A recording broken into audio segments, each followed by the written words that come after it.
दोस्तों नमस्कार। UPSC NEET study channel पर आप सबका स्वागत है। दोस्तों आज हम एक इम्पॉर्टेंट टॉपिक को इस वीडियो में कवर करने वाले हैं जो कि हर एक एग्जाम के लिए बहुत ही इम्पॉर्टेंट है। तो दोस्तों उस टॉपिक का नाम है difference between Lok Sabha and Rajya Sabha, Lok Sabha और राज्यसभा के बीच में अंतर। तो दोस्तों ये बहुत ही ज़्यादा इम्पॉर्टेंट टॉपिक है। तो दोस्तों इसको देखने के लिए वीडियो में अंत तक पूरा बने रहें जिससे आपको यह डिफरेंस हमेशा के लिए समझ में आ जाए और अच्छे से समझ में आ जाए। तो दोस्तों हम चालू करते हैं। दोस्तों लोकसभा जो होता है डायरेक्टली इलेक्टेड बाय पीपल्स होता है। जो दोस्तों लोकसभा में मेंबर्स होते हैं उन्हें जनता डायरेक्ट चुनती है। और जो दोस्तों राज्यसभा होता है उसमें members are indirectly elected by peoples. Member जो होते हैं इनडायरेक्टली इलेक्टेड बाय पीपल्स होते हैं, उन्हें जनता डायरेक्टली नहीं चुनती है। उसके बाद जो दोस्तों अगला डिफरेंस आता है also known as lower house of the parliament. Lok Sabha को हम lower house of the parliament भी बोलते हैं। और जो दोस्तों राज्यसभा होता है उसे हम also known as upper house of the parliament, उसे हम upper house of the parliament बोलते हैं। दोस्तों जो लोकसभा होता है उसमें जो टोटल 545 मेंबर्स होते हैं। और जो दोस्तों राज्यसभा होता है उसमें टोटल 245 मेंबर्स होते हैं। दोस्तों लोकसभा में 2 members directly elected by president. दोस्तों 2 मेंबर्स को प्रेसिडेंट चुनता है जिसे दोस्तों हम एंग्लो इंडियन बोलते हैं। दोस्तों राज्यसभा में 12 members are elected by president, 12 लोग को प्रेसिडेंट चुनता है।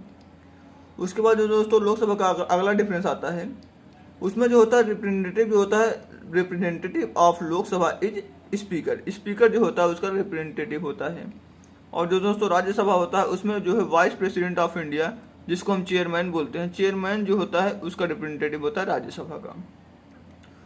जो दोस्तों लोकसभा होता है उसका जो है पीरियड 5 ईयर्स का होता है। जबकि दोस्तों राज्यसभा जो होता है वो परमानेंट बॉडी है, वो कभी डिजॉल्व नहीं हो सकती, उसे कभी पूरी तरीके से खत्म नहीं किया जा सकता।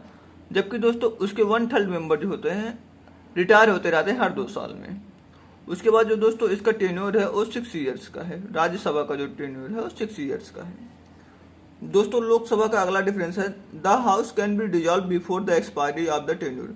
इसको हम डिजॉल्व कर सकते हैं 5 साल से पहले भी। और दोस्तों राज्यसभा जो होता है वो डिजॉल्व नहीं हो सकता है, वो पूरी तरह से कभी डिजॉल्व नहीं होगा। जो दोस्तों लोकसभा है वो हाउस ऑफ द पीपुल कहा जाता है। लोकसभा को हम बोलते हैं हाउस ऑफ द पीपुल। और जो दोस्तों राज्यसभा है उसे हम बोलते हैं काउंसिल ऑफ स्टेट्स। राज्यसभा को हम काउंसिल ऑफ स्टेट्स बोलते हैं। जो दोस्तों लोकसभा है ये जो है पार्लियामेंट बनाने में देखो Lok Sabha plays an important role in making law in parliament. जो पार्लियामेंट में लॉ बनता है उसमें जो है लोकसभा एक अहम भूमिका निभाती है। और जबकि दोस्तों राज्यसभा जो होता है the duty of Rajya Sabha is to review and make changes in law passed by Lok Sabha.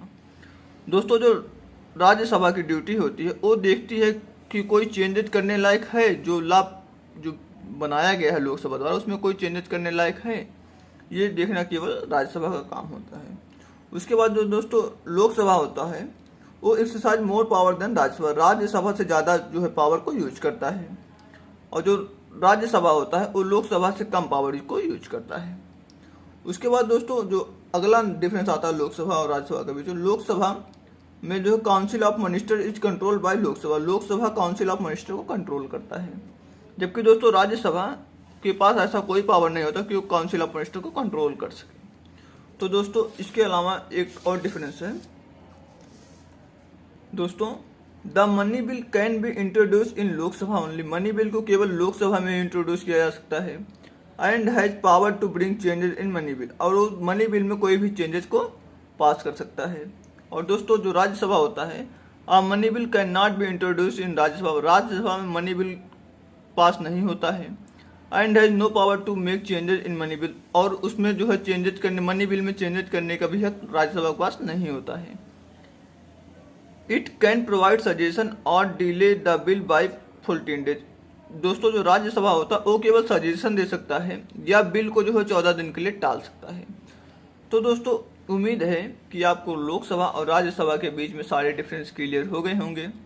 तो दोस्तों अगर आपको यह वीडियो पसंद आई तो कृपया एक लाइक कर दें। और अगर आप चैनल पर नए हैं तो कृपया सब्सक्राइब कर दें और बेल आइकन को भी जरूर दबा दें जिससे हमारे आने वाली हर इंपॉर्टेंट वीडियो आप तक सबसे पहले पहुँचे।